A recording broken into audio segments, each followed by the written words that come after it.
The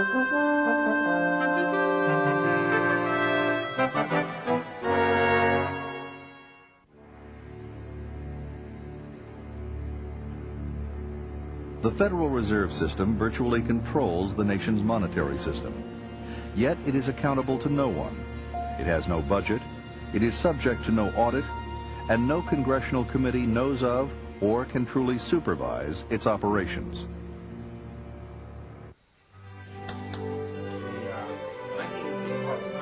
These are the words of the late Professor Murray N. Rothbard, economist and academic of the Ludwig von Mises Institute. The Institute is dedicated to the ideals of a free market and sound money. This program is dedicated to the memory of Murray N. Rothbard and his prolific work on money and banking.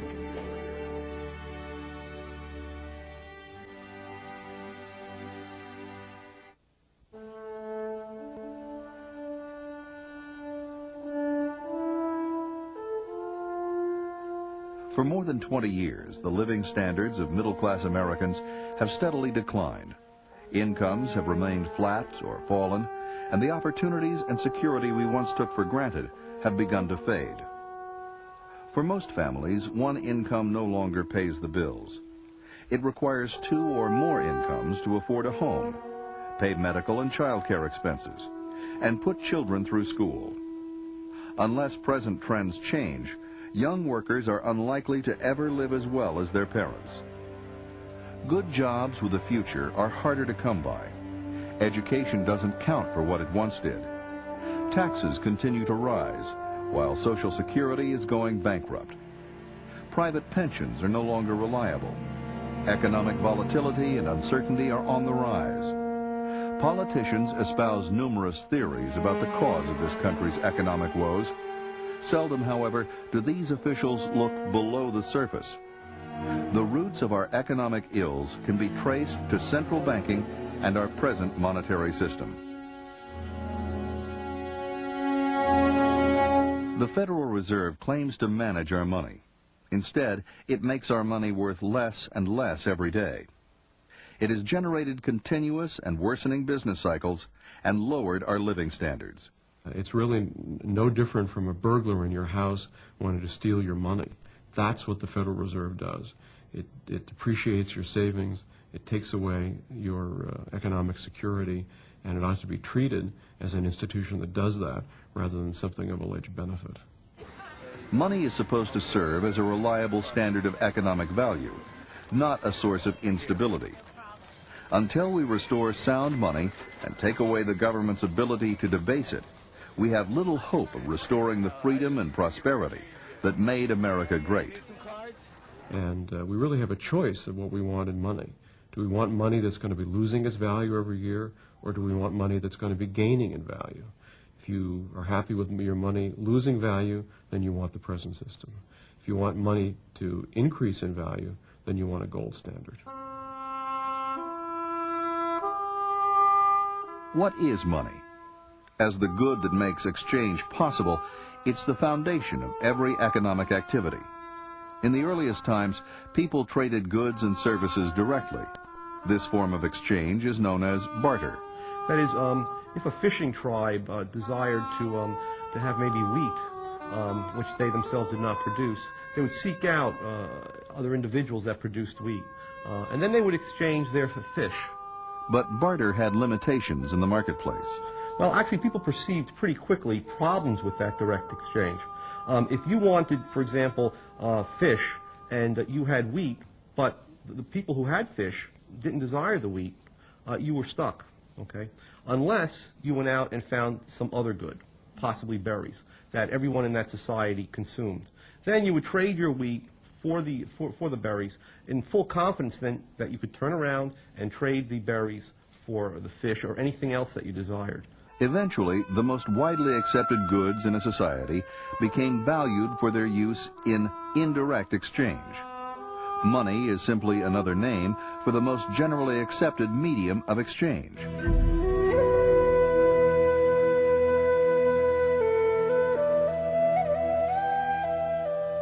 Throughout history, many goods have served as money.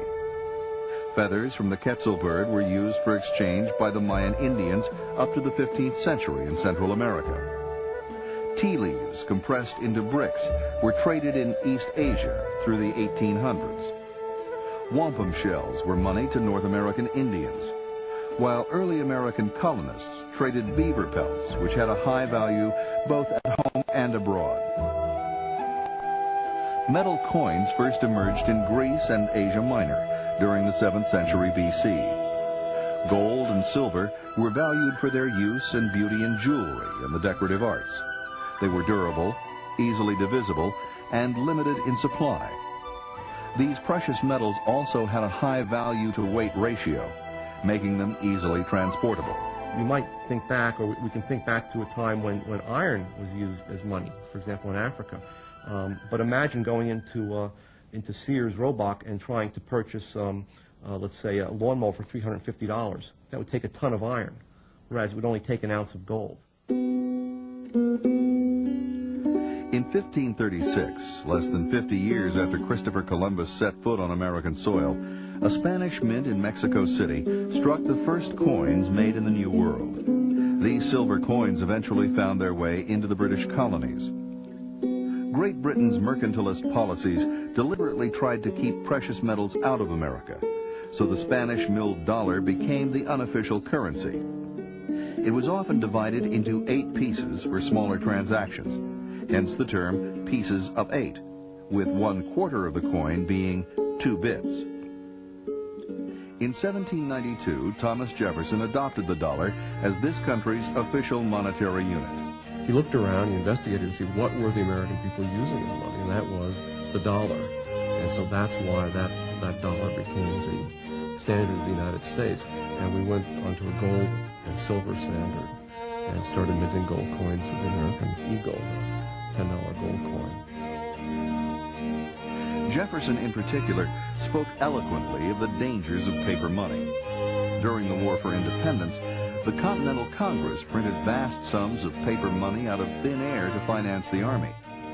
The diluted money supply naturally depreciated to almost nothing, leading to the phrase, "not worth a Continental."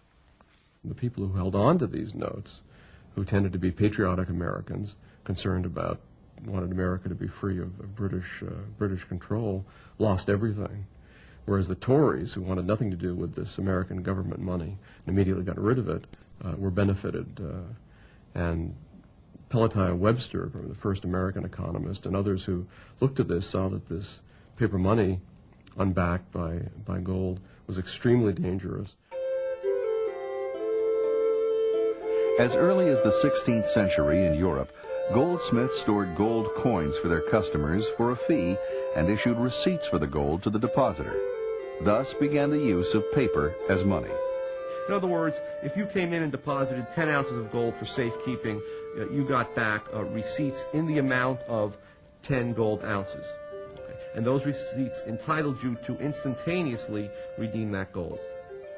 These receipts soon became widely accepted as a means of exchange, since it was easier and safer to use the receipts for significant transactions. This was the origin of banknotes as money substitutes. These first bankers then took this process one step further. In effect, if the goldsmith had 1,000 ounces of gold and 1,000 ounces of legitimate receipts being held by the depositors of that gold, he could increase his profits by merely printing up another 1,000 ounces worth of receipts and lending them out. Okay. In which case you would effectively get 50% reserve banking or fractional reserve banking. Only a fraction, 50% of the receipts were now backed by gold. There was no longer a 1-to-1 ratio of paper to gold. Now there could be 3 or 4 pieces of paper in circulation for every unit of gold in the vault. These bankers were no longer simply storing or warehousing gold for a fee. They were artificially inflating the money supply and loaning out these phony receipts at interest. This system became known as fractional reserve banking and was later transported to the early American colonies. It formed the root of American commercial banking and ultimately the Federal Reserve System. This is a fraudulent system. It's not allowed in any other business. If you had a grain warehouse that had loaned out the grain it was supposed to have in storage, that's considered criminal. The guy would go to jail. But the banks are the one industry that's allowed to get away with this and to profit from it.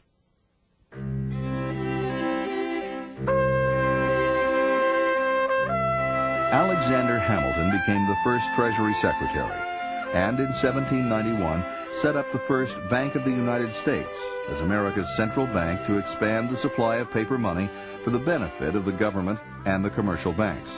Alexander Hamilton believed in a strong central government, and he saw a central bank as one of the means by which the government could be centralized and by which its power could be expressed. Thomas Jefferson opposed this view. He saw a central bank as an undemocratic tool of the northeastern banking establishment. It was dismantled after 20 years. Jefferson was an opponent of a strong central government, and at all costs wanted to remove the central bank. In 1816, the federal government made another attempt to set up an inflationary central bank. But this second Bank of the United States was denounced by President Andrew Jackson as a monster bank for benefiting a few at the expense of many.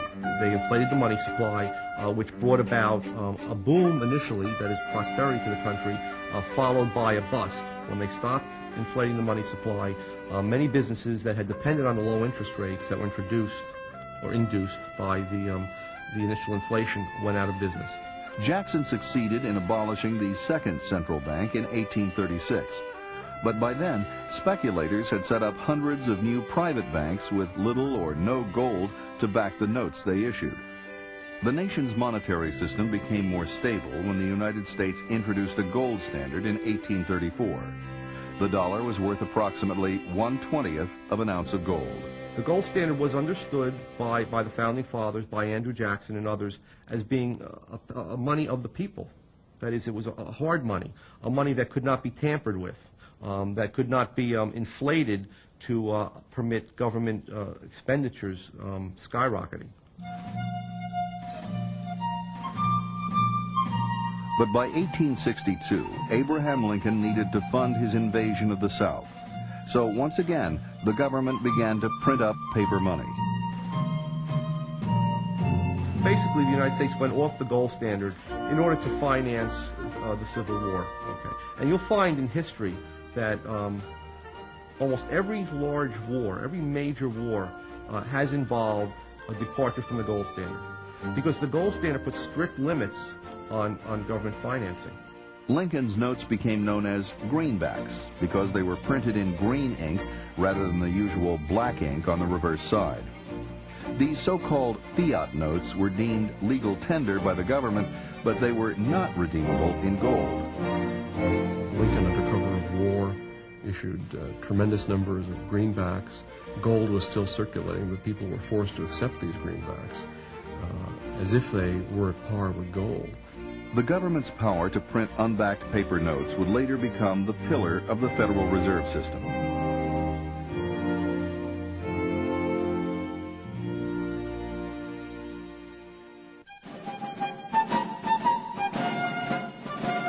After the Civil War, the nation's monetary system became sounder when the U.S. adopted a gold standard.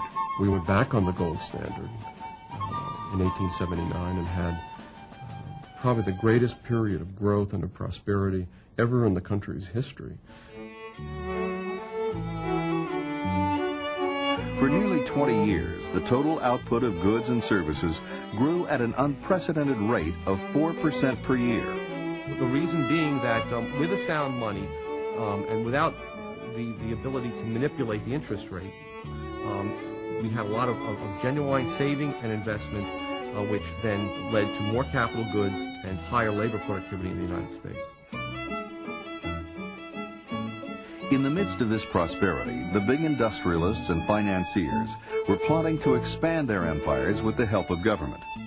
With the passage of the Interstate Commerce Act of 1887, the large railroads succeeded in blocking their smaller competitors through regulation.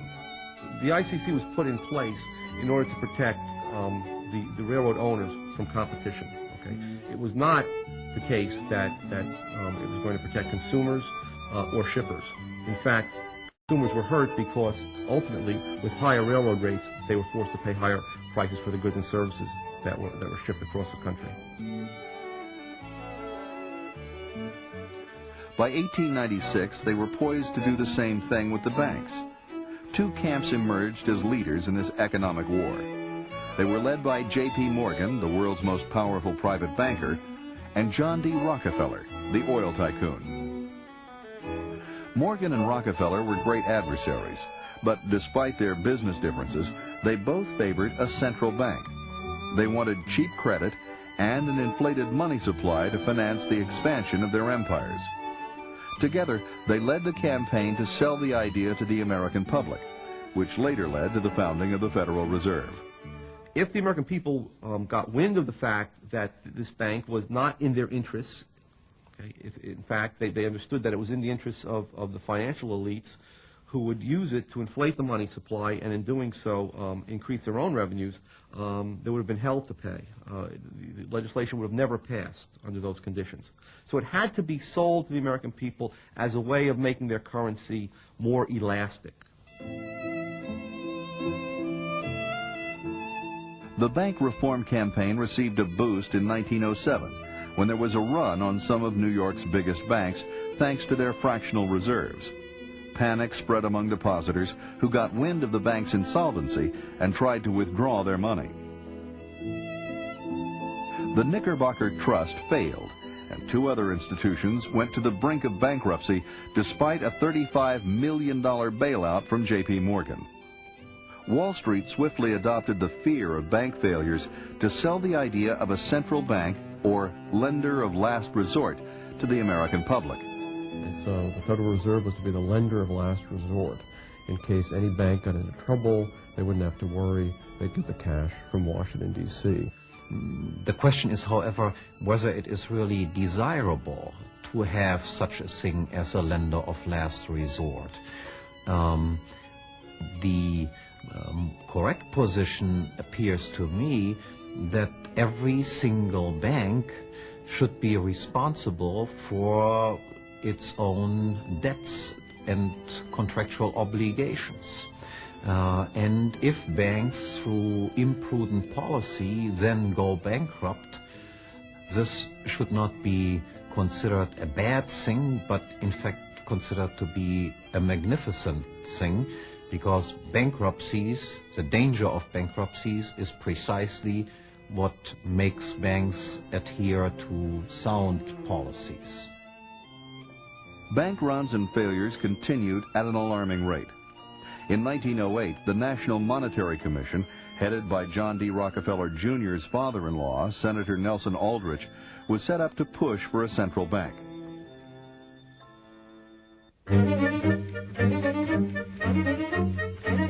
In November of 1910, under the guise of a duck hunting trip, 6 men took a secret train ride to an exclusive private club on Jekyll Island, Georgia, to write a central banking act. The classified gathering read like a who's who of American banking. There were 2 Rockefeller men, Aldrich and Frank Vanderlip of the National City Bank of New York, 2 Morgan men, Henry P. Davidson from Morgan Bank and Charles D. Norton, president of Morgan's First National Bank of New York, Paul Warburg, a Kuhn Loeb partner, and Assistant Treasury Secretary A. Piatt Andrew, who was friendly to both camps. They spent a week at the luxurious club as Morgan's guests, crafting the proposals that would form the basis of the Federal Reserve System. It would be 3 years before their vision was realized. Just before Christmas, 1913, the Federal Reserve Act was passed by Congress and signed by President Wilson. It established a Federal Reserve System to oversee monetary policy and regulate the commercial banks. It's no coincidence that the Federal Reserve System was established by the Wilson administration. This was the height of the Progressive era, a time of tremendous government expansion and of special interest deals in Washington. There are 12 regional reserve banks concentrated in the East and the Midwest. The Board of Governors of the Federal Reserve controls and coordinates their activities. The board is made up of 7 members appointed by the president.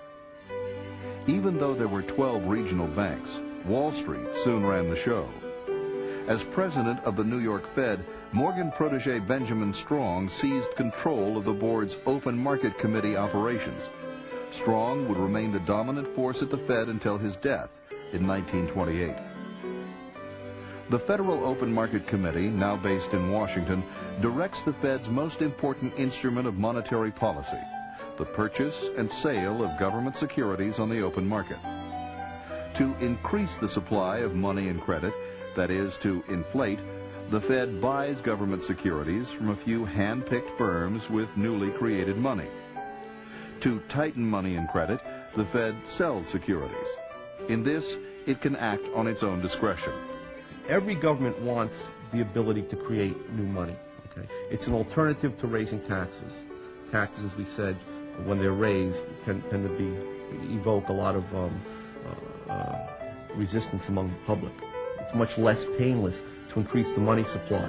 The effects, the negative effects, don't occur until 6 months, a year, 2 years later, at which time the increasing prices can be blamed on other factors, the weather, speculators, and so on. Another device the Fed uses to control the amount of money in circulation is setting the discount rate. This is the interest rate charged to member banks when they borrow short-term from the so-called discount window. If the Fed lowers the discount rate for its loans, commercial banks will likely borrow more from the Fed. This increases the amount of funds banks have to lend. Bank credit thus becomes cheaper, as reflected in lower interest rates on bank loans and credit cards. The increase in funds available for banks to lend also increases the amount of money in the economy. The Fed can also manipulate the nation's money supply by raising or lowering the reserve requirement. Banks are required to set aside a percentage of their deposits as reserves to meet depositors' demands. When the Fed was established in 1913, it cut reserve requirements in half over the next 4 years, doubling the money supply by the end of World War I. But the Fed's real power lies in its monopoly to create money. Although the U.S. was still on the gold standard in 1913, it was quickly eroded as the Fed continued to expand the money supply. The first step was backing Federal Reserve notes by only 40% in gold, allowing the money supply to be increased 2.5 times. The inflationary effect of fractional reserve banking was also heightened by the central bank. The commercial banks are permitted to create checkbook money on top of Federal Reserve notes. That is to say, the commercial banks are only obliged by law to hold reserves in the form of Federal Reserve notes of 10% to back all demand deposits that they have. 90% of their demand deposits are backed by nothing.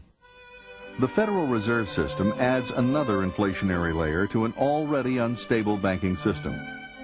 For example, if the central bank has $100 worth of gold reserves in its vaults and a 10% reserve requirement, it can print up $1,000 of new notes and deposits, which become the reserves of the commercial banks. The commercial banks take this $1,000, and if they're required to hold 10% again in reserve, they can multiply the $1,000 into $10,000 through fractional reserve loans. So an inverted pyramid is created with $100 worth of gold or real money at the bottom and $10,000 of inflated paper money at the top. As this $10,000 in new paper money circulates in the economy, it drives prices up, therefore reducing the buying power of ordinary citizens. When they spend that money, the people who get the new money first and are able to buy products with it benefit, and the people who get it at the end lose, because when they go to spend it, prices have already gone up, and so they're able to buy less. And so there's a transfer of wealth and of power from some segments of the economy to others because of the actions of the central bank. And basically those who benefit are the government itself, big banks, and government contractors, and anybody who's closely associated with the federal government. By making enormous amounts of credit easily available, the Fed can also drive down interest rates, sending out the wrong signal to investors. It sets in motion an unsustainable investment boom that carries with it the seeds of its own destruction.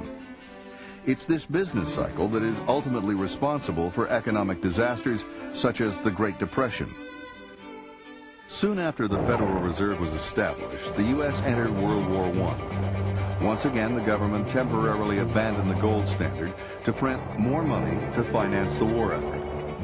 The U.S. government borrowed heavily, and the national debt ballooned from $1 billion to $27 billion. A sharp spike of inflation followed. This set off a cycle of rapid expansion and contraction in the economy. To dampen the overheated economy, the Fed halted its inflation, causing interest rates to nearly double over the next 18 months.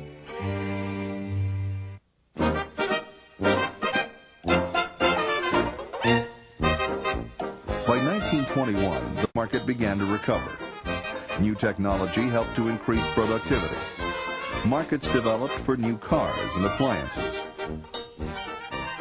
The 1920s were a period of extraordinary growth. But behind the scenes, much of this growth was distorted by a Fed-generated inflationary credit expansion. This was the Roaring '20s. This was a period of increasing affluence. That hid the inflation from American economists.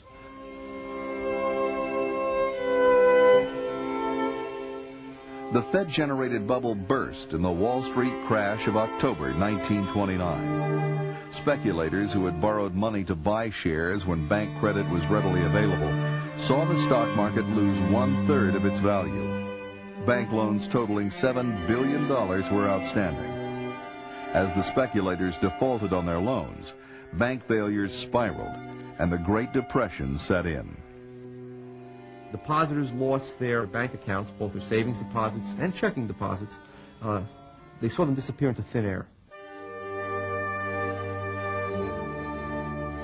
In 1932, Franklin D. Roosevelt was elected president and quickly implemented a New Deal policy of spending us to prosperity.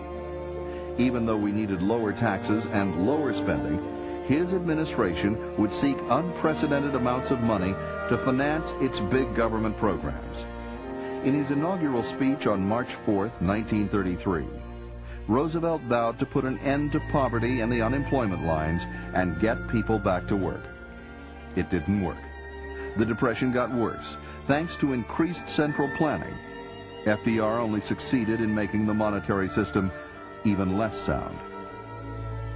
Just after taking office, the president declared a 4-day nationwide bank holiday, absolving the bankrupt fractional reserve banks of any need to repay their depositors. But before the banks reopened, the Roosevelt administration had to come up with a scheme that would lead people to believe that new deposits would be safe. It created the Federal Deposit Insurance Corporation to lull the public into a sense of security. In reality, the Federal Deposit Insurance Corporation holds just 0.5% of all the deposits it insures. But what people are counting on is that the Fed, as the lender of last resort, would step in and print whatever money would be necessary to prevent a massive bank run.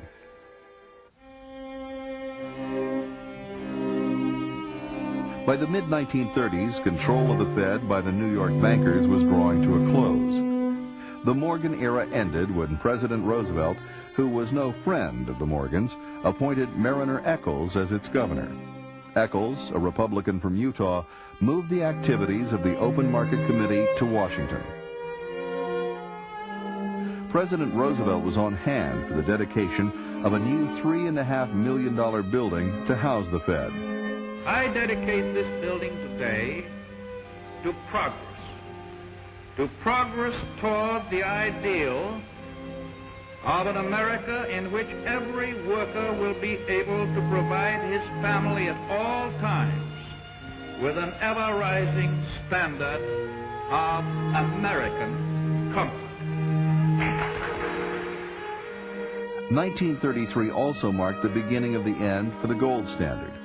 There was no end to Roosevelt's appetite for spending on such New Deal programs as the gigantic $13 billion Tennessee Valley Authority, which flooded vast areas of productive farmland to provide government-subsidized electricity. The Works Progress Administration, which spent $11 billion on make-work jobs and pork barrel public works. But the U.S. currency was tied to gold, which limited the amount of money the Fed could print to pay for these costly projects. So the government scrapped the gold standard for American citizens in 1933, and then Roosevelt confiscated the people's gold.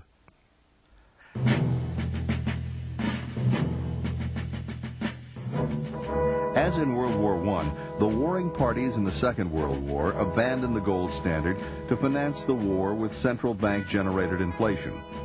After the war, there was an attempt to use the prestige of the gold standard to establish a global inflationary system. The world's financial leaders met at Bretton Woods in New Hampshire under the direction of the famous economist John Maynard Keynes. Their idea was to set up a new international monetary system that would have both gold and inflation.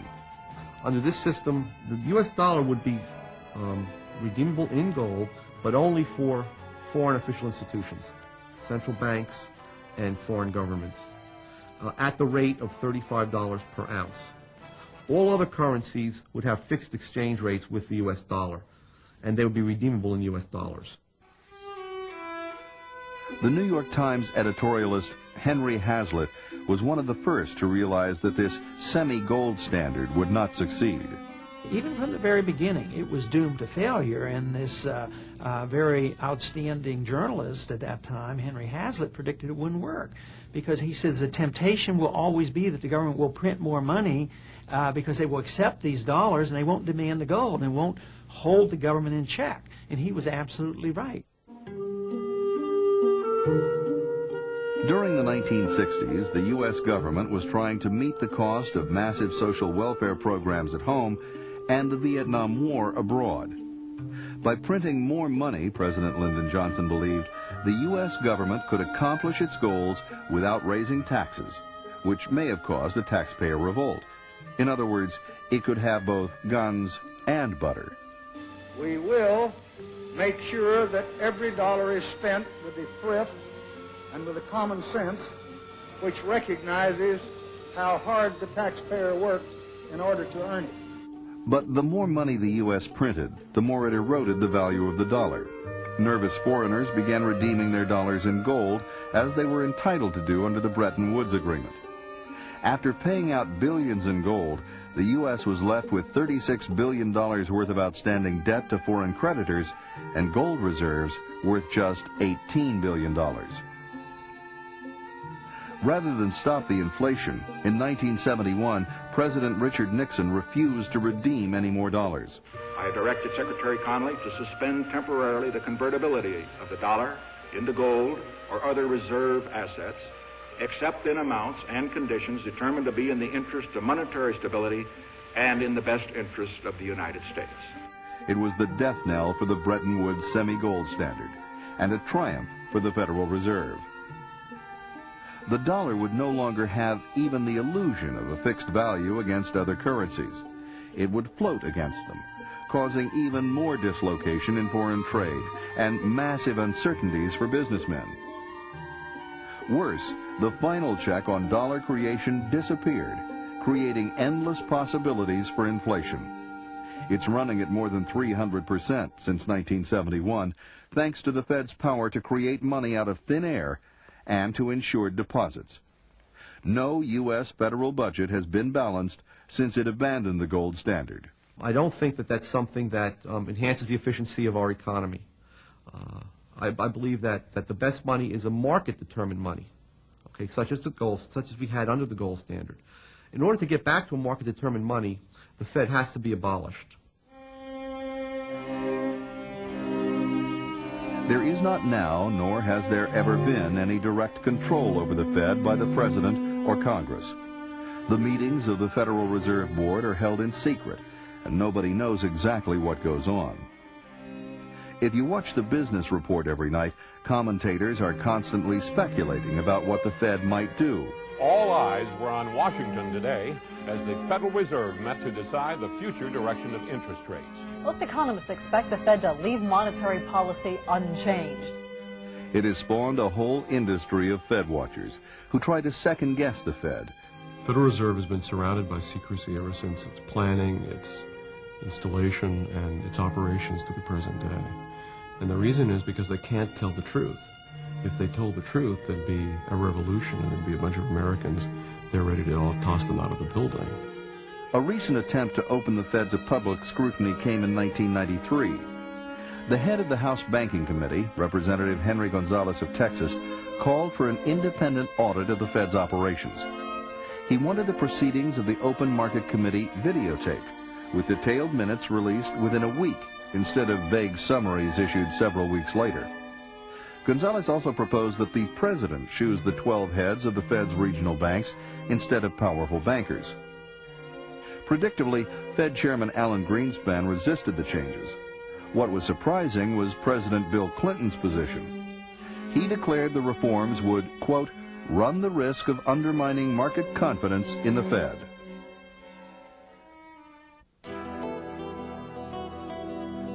After the Mexican government inflated and devalued the peso in 1995, the Mexican economy went into a tailspin.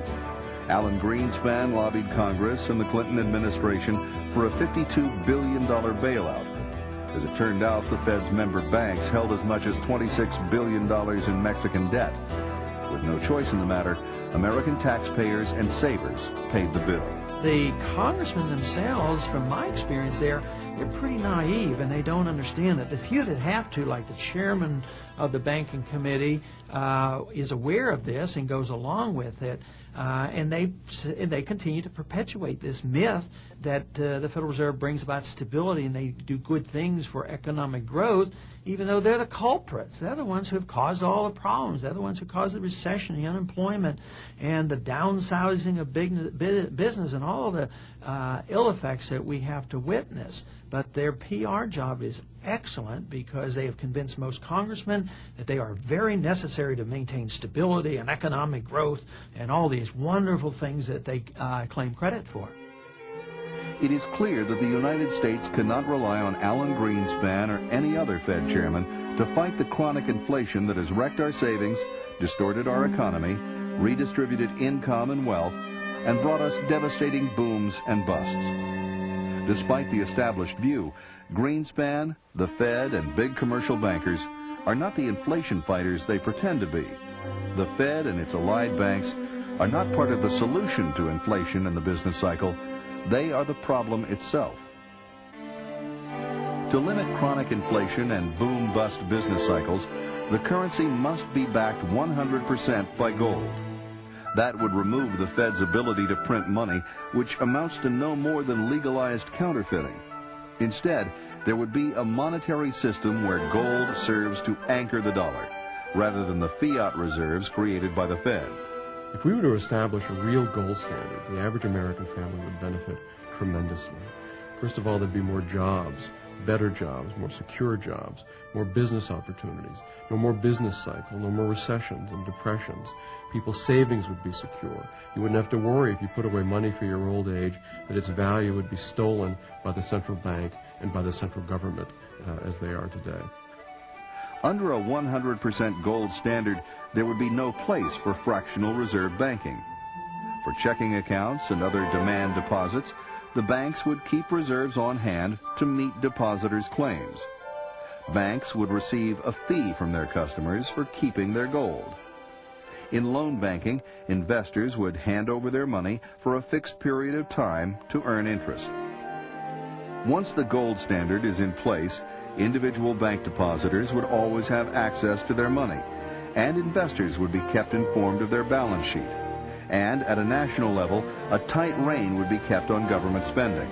You have relatively price stability. You have a stable purchasing power for the money. You eliminate the business cycle. You have reasonable interest rates rather than gyrating interest rates, and you get rid of the political manipulation of interest rates and the political manipulation of the money supply. And this then preserves wealth and builds wealth and allows for economic growth. It's as simple as this. Sound money means economic prosperity and limited government. Unsound money means inflation, recessions, and depressions, and big government.